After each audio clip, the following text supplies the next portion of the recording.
Good evening, everyone. Mike Palmer from Know Your Rights Group and Success Coaching International with another very important live video update tonight. Before I get into that, I do want to apologise about the lack of video update over the weekend. As I explained on Tuesday night's radio show, for anyone who tuned in for that, I obviously pushed Sunday night's video that was slated back until Monday because I knew a lot of people were driving back from the long weekend. They weren't going to be able to watch it live. The men's tennis singles were on, all that sort of stuff. Then, unfortunately, I got stuck out on the lake on Monday a little bit later than I'd hoped. Some people ran into a little bit of trouble on a jet ski out in the middle of nowhere. Obviously, we had to do the right thing and help them get back safely and tow them in. So I didn't get back in time for that update, but I'm here now, and we do have an important update to cover tonight. So let's get straight into it. Now, the big news, of course, of the past week has been the latest numerous cashless issues. So it started off with Coles customers walking out after, of course, finding out that they couldn't use the old tap and go to pay for their groceries due to the latest IT issues that a particular Coles store was experiencing. So this is the article, if anybody missed it. And again, we keep hearing about these major corporations having these same problems. Coles shoppers lash supermarket for annoying checkout problem. Shoppers have unleashed after an annoying checkout problem forced them to ditch their shopping, with some labelling the situation not on. Furious shoppers, they love these words, don't they? Furious shoppers have lashed out at Coles after a technical issue that affected card payments at checkouts left them unable to buy their groceries. No, it didn't. It just left them unable to use tap and go facilities. Any single one of them could have paid for their groceries if they just had cash on them. No big deal at all. Some shoppers were forced to abandon their trolleys. Oh, my goodness gracious me. We're not talking about little puppy dogs of kids here. It's a trolley with some shopping in it, okay? Let's keep things in perspective, people. And shopping baskets at the tills after discovering the supermarket was battling IT issues that prevented them from paying for their food on a card. The Australian retailer has confirmed the issue has since been rectified and claimed the outage only affected the Coles store in Trinity, Western Australia. But those who had to leave stores without their groceries have slammed Coles, claiming the situation left them humiliated. Oh, poor little snowflakes. They couldn't tap and go for their groceries, so now they're humiliated that they had to leave it there and move on. I don't know, go down the road to an ATM, pull out some cash and go back and pay for it. It's really not that hard, people. No need to get outraged or up in arms or furious or any of these big emotive words that they love to use. The article goes on. Another annoying problem with Coles supermarket self-checkout, someone said. As one mused, and they keep pushing us into a cashless society. Well, at least somebody's awake to it. What? So the whole shop is open. If you come, fill your basket, go to the checkout, and computer says no. WTF, Coles? Another raged. All this rage, all this anger over something that could be so simply fixed, but just having a bit of cash on you at all times. Not really hard.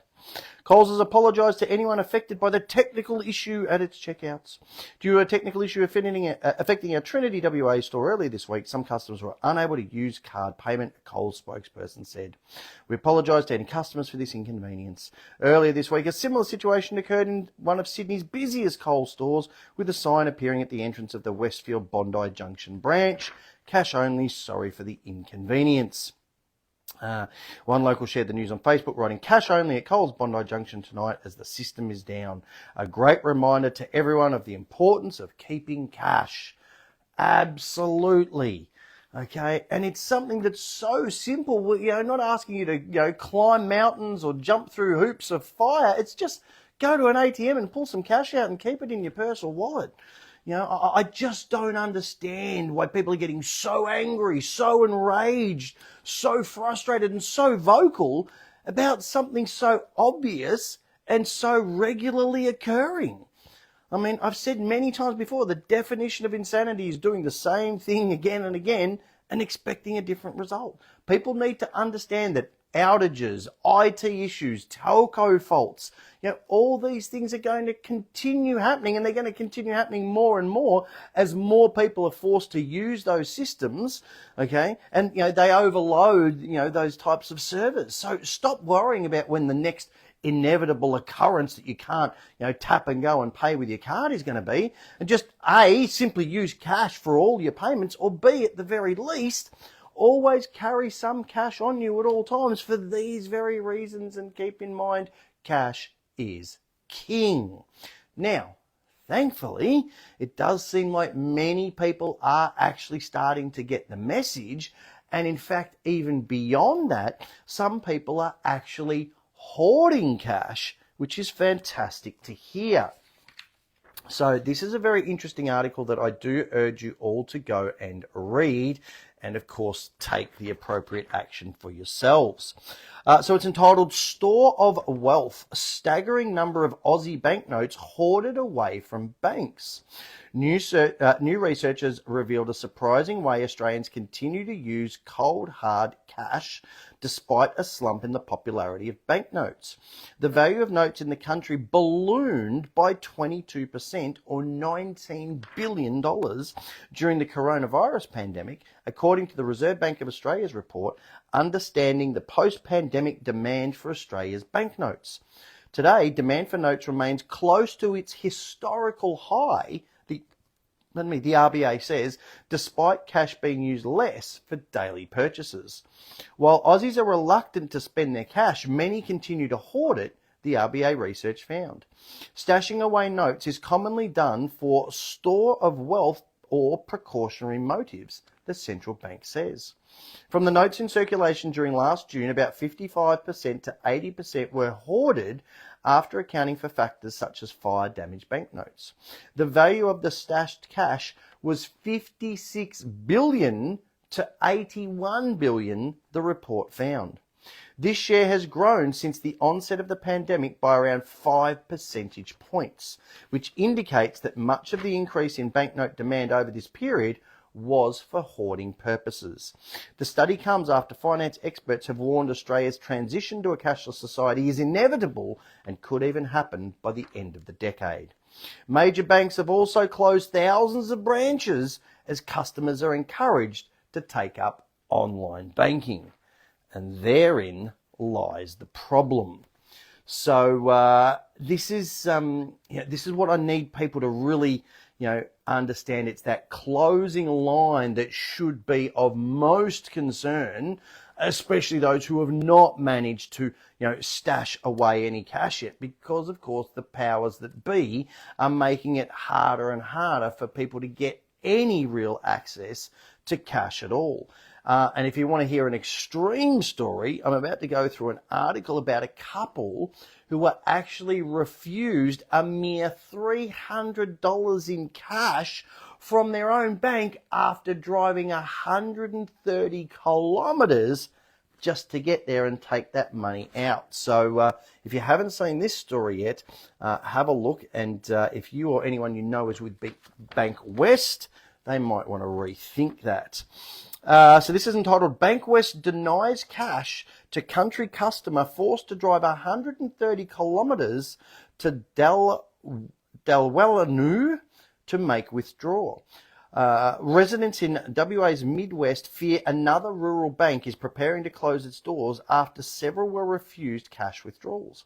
A resident of Latham, about 300 kilometres northeast of Perth, said he wasted a 130-kilometre round trip to his bank after being told he could not withdraw cash. Graham Reid drove to Dalwellanu with his wife for shopping and to withdraw $300 cash from the Bank West branch, his closest, timed around the bank's already limited opening days. Mr. Reid said his wife went to the bank soon after it opened at 9:30 a.m. on Wednesday, where the teller told her she was the third customer that day and she was unable to withdraw money, directing her to the post office. I was absolutely gobsmacked, he said.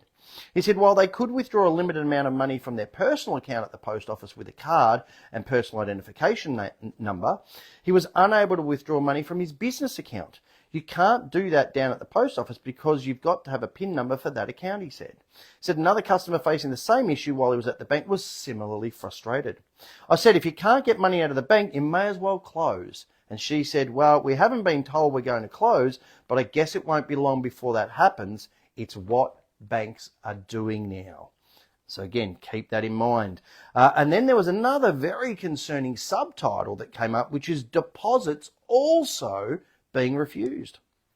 Dalwillanu resident Glenn Jones said locals had similar frustrations with the bank refusing to allow cash out and instead directing them to a bank in Mora, 1 hour drive away, despite attempting to pre-arrange the withdrawal. Someone like the footy clubs, they want to get cash out for a big function this weekend, he said. They have to go to Mora to get the cash. Mr. Jones said the bank had also been refusing cash deposits, causing difficulties for local businesses and sparking concerns that Bankwest could be preparing to close the branch altogether. The cafes, the roadhouses, the pubs, you can't deposit. They tell you to go and deposit it at the post office, and sometimes it's not even open, Mr. Jones said. I can't see the bank being open in 6 months' time. And of course, that is exactly what's going on. The banks continue to close more and more branches, but what's even worse now, especially we heard it previously with Macquarie, and now it seems Bankwest is on the same bandwagon, that the branches that they leave, or allow to remain open are pushing for digital-only transactions. So again, I urge everyone to go and read this article so they know what's coming. Of course, it's starting with the smaller ones, but this will inevitably go up the chain to the major banks as well. Australian Bank shuts branches to go almost solely digital. A major Aussie bank has announced the closure of a slew of branches as it urges its customers towards an almost solely digital future. A major Australian bank has shut another 3 branches in its pursuit of an almost solely digital future. Bankwest, which serves 1.1 million customers across Australia, this month announced the closure of 3 branches in WA, the only state where it still actually has a physical presence. The bank, which is owned by Commonwealth Bank, or CBA, sparked outrage in 2022 when it now announced the closure of all 14 of its East Coast locations. Then in July this year, Bankwest announced it would close a branch in Subiaco, Perth. The following month, 3 more branches were closed: Baldivis, South Perth and Osborne Park. In August, Bankwest General Manager of Personal Banking, Scott Spittles, said the bank's strategy was to grow as a digital and broker-first bank for home buyers. Shows you where their allegiance is and shows you who they care about most. Speaking to a Senate inquiry into branch closures in regional Australia, Mr. Spittles claimed over-the-counter transactions had declined by around 44% in the past 3 years, while digital payments now account for 97% of transactions. The bank's parent company, CBA, has pledged not to shut any more branches until 2026, but Bankwest did not make the same commitment. Strategically, Bankwest is moving to predominantly and probably over time almost solely digital only, CBA CEO Matt Coman told the inquiry. For those who value and like face-to-face services and in-branch services, those will be scarcer for Bankwest customers over time. So if you're a Bankwest customer, now could be the time to change. But again, as I said, unfortunately, it's all but inevitable that all banks are going to go this way unless we, the people, keep using cash, keep going into branches, keep demanding the opportunity to take cash out over the counter, all those things. So again, the writing is on the wall. I can't make this any clearer for people. We have been telling people about this for years now on these videos, on our radio shows and our live events. This hasn't just happened in the last 5 minutes. This has been going on for a long time. So please, get your cash out of the bank first and foremost. Put your savings into some sort of secure store of wealth. If you want to hoard some cash, that's great. But otherwise, there's other alternatives that can be either traded in and of themselves or, of course, easily transferred back into cash. Things, of course, like gold and silver. And in the meantime, again, I know I've said it, I sound like a broken record, but keep using cash whenever and wherever possible, and keep taking cash out over the counter every day at your local branch if you can, to keep bumping those figures up so that they can't report, oh, only 44% of transactions occur over the counter, 97% of transactions are digital. They can't quote those figures if they don't happen. Okay, so let's make sure we do everything in our power to keep cash alive before the powers that be, just kill it off completely.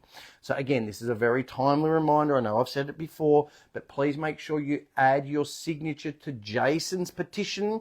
Okay, that's the one to legislate a formal cash and banking guarantee in this country.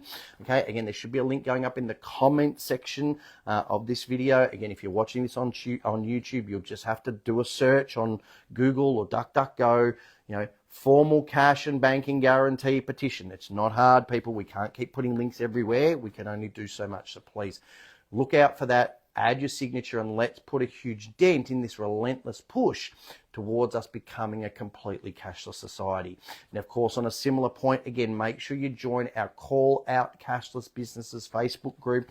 I know a lot of people don't like Facebook for one reason or another. I'm not saying you have to go on there and put photos of your kids and your cats and your dogs and every meal you eat, but Facebook can be very powerful for these sorts of purposes. So go and start just a really basic profile and join things like the Call Out Cashless Businesses group so that you can name and shame those businesses that refuse to accept cash, or of course promote those that choose to accept it. And of course you can also join that sister group, the Cash is King discussion group, which is a great place to upload all of these articles, to share these videos around, talk about CBDCs, talk about why cash is king, talk about all these issues.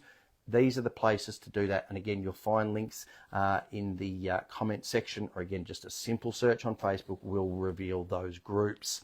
So one of the biggest obstacles that those in charge have to going completely cashless and digital is, of course, the need for the majority of people to take up the digital ID, which thankfully most people seem to be resisting, which is obviously great. Now, should you or anyone that you've shared this with who might be watching this video need any more reasons than all the ones I've covered over the last few years as to why you have to stay completely away from these online digital platforms, check out this story about the entire Apple iCloud system going down globally just yesterday.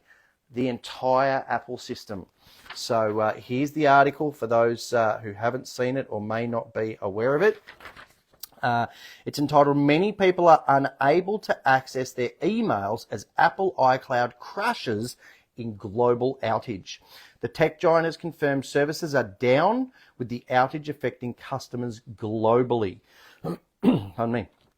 Apple's iCloud mail service has crashed in what is understood to be a global outage. Hundreds of users have been affected by the outage on Wednesday morning, affecting the iCloud website and mail app from loading. Apple issued a notice to customers on Wednesday morning saying users may be unable to send, receive, or access mail. It is understood the outage also affected Apple Pay. Again, another reason, to always keep cash as a backup. Apple Care on device and Apple Music, which have since been resolved. Users may also struggle to sign into iCloud web apps, Apple has said. Apple has not indicated when the outage will be restored. Frustrated customers have taken to social media to complain of the outage. One user wrote on X, "iCloud is down and I'm expecting an important email. This is so irritating." Another said they've been hit by a third outage in 4 days.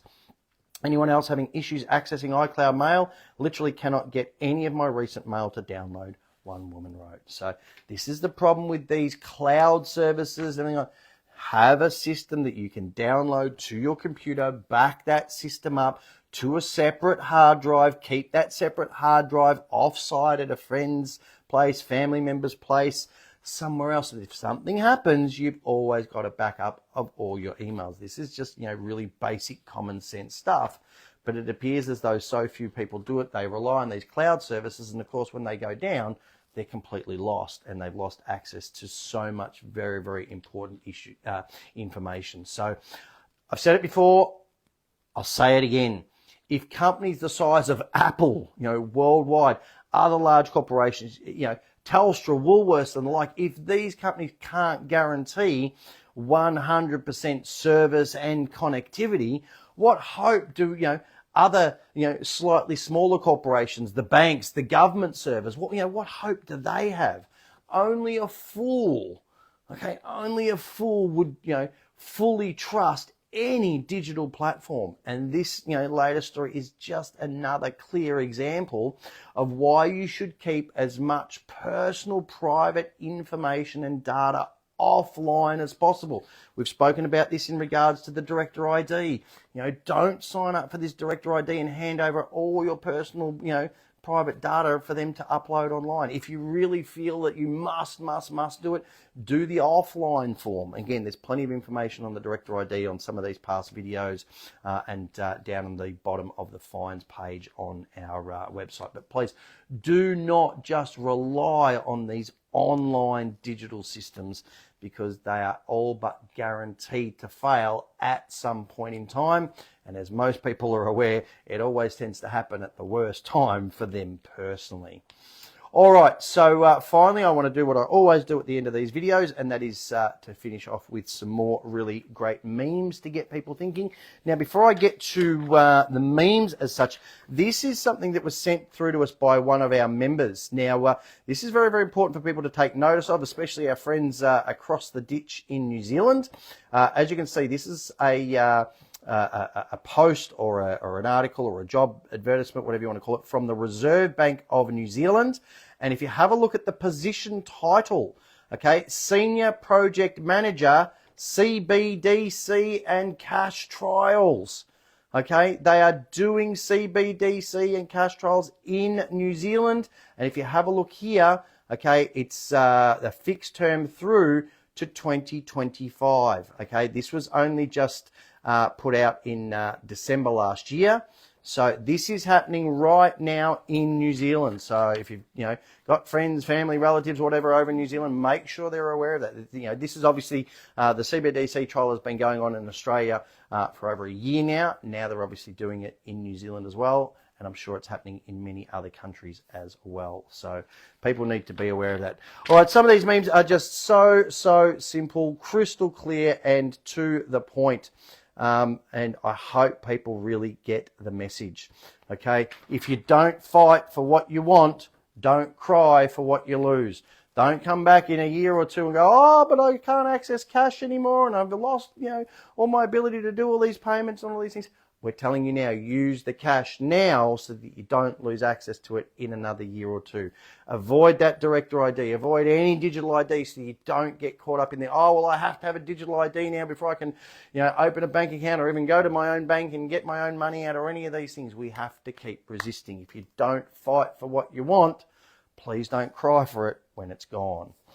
Yes, sadly, this is what I saw happening over the Christmas New Year period. I spent a lot of time out and about over Christmas New Year, meeting a lot of different people from a lot of different social circles, and sadly this sums up a lot of what I saw. The New World Order train is bearing down, and most people are just sitting there, taking their selfies and posting them on Instagram and Facebook, and completely oblivious to what's actually coming.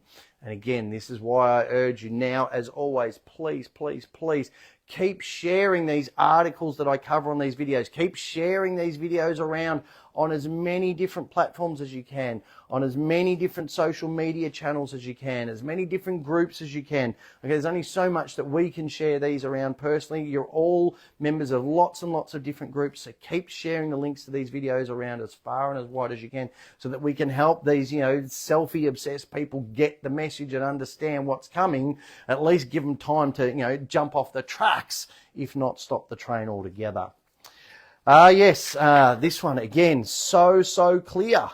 Those who know the least obey the best. And of course, we saw that happening very, very clearly throughout the whole COVID era. And this one I love because, obviously I can relate to this very, very easily, and I'm sure that many of you can, who are watching this video, can relate to this one as well. And it simply says the crazy part about these times is that people are more loyal to the ones who want to control and kill them than to the people who are trying to save them and lead them to the truth. You know, I bang my head against a brick wall with this, concept every single day. But again, you just got to, rub your head, put some ointment on it, let it heal, and just keep going and just keep getting the message out there. And hopefully good will triumph over evil in the end, and we will get the message through to people. So I am going to leave things there for tonight. As always, I do urge you to please make use of all the resources that are available to you to please get informed, get fired up, and get proactive. We need that again this year, probably more than ever before. There's tons of completely free information on our website, on the other websites that we recommend.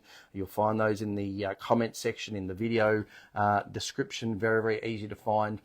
These videos, of course, are completely free to watch. You'll find them on our YouTube channel, our BitChute channel, and also the videos tab on our Facebook page. Our radio shows, again, completely free to listen to every Tuesday night. We have fixed up some of the issues that people had last year. It's even working on the TuneIn app again, so that's all been sorted. So between 8 and 10 on a Tuesday night, completely free to listen into. Just click on the big black Listen Live button on our radio show page. Again, there should be a link going up in the comments section. Again, you can find the link very easily on our website. If you've missed any of our past shows over the past 9.5 years, if you've got a particular topic that you're interested in, fines, director ID, local councils, land titles, they're all in the descriptions to each show. So if you just go to our radio show page, find the ones you're looking for.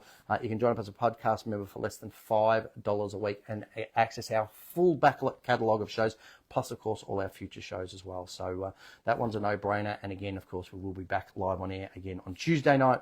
If you want to go above and beyond all of that, of course, we do recommend our Know Your Rights book, the essential step-by-step manual for understanding and exercising your rights. That Aussie Spreading Fines book, which I've spoken about many, many times before. These guys have been around now for 17 years. It's their 17th year of operation. So you know that their information and strategies work. You can't be around for that long with stuff that doesn't work. That tried, tested, and proven 3-step process for challenging all unjust and unlawful fines. Traffic fines, COVID fines, unregistered dog fines. It's all there in that book. We know a lot of people really are struggling this year financially, so please stop throwing good money after bad at these unsecured loans. It amazes me how many people continue to struggle, each and every month to pay, make credit card payments or personal loan payments when they can be very easily discharged, written off, wiped out, whatever you want to call it, with that tried, tested 4-step process that they have in their book. Again, these guys have been around for like 9 years as well. So again, their information works. There's tons of testimonials on their website as well. So you can get these books all individually. Again, there's links in the description. There's links in the comment section.